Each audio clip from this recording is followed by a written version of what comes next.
Atëre, jemi duke kaluar një ditë shumë të mirë për Cerikun. Sot ka pasur deri tani një votim I cili është shumë I kënaqshëm. Deri në raportimin e fundit thonë që janë më shumë se 6.000 qytetarë që kanë shprehur vullnetin e tyre deri tashmë në të gjitha qendrat e votimit.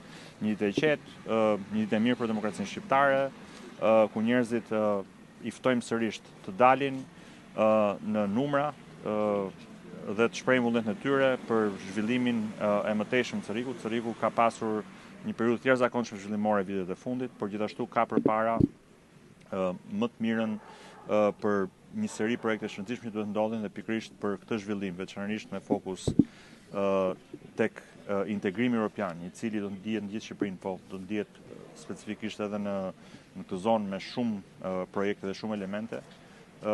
Ftojmë sërish qytetarët që në mënyrën më të mirë të mundshme, me gjithë qetësinë që kemi treguar gjithë ditët, qytetarinë që kemi treguar gjithë ditët, të vijojnë, votojnë në numra dhe në volum.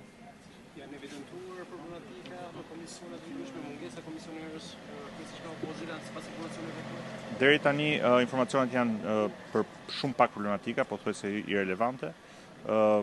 Gjithë gjërat kanë shkuar qetë, duket se çdo gjë është në rrugë të mbarë.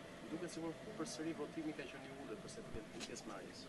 Jo, ne jemi tani në numra të ngjashëm me zgjedhjet e fundit.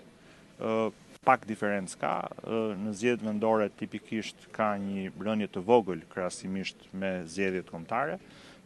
Krahasimisht ne sa u bëm një vlerësim fakt krahasimisht orë për orë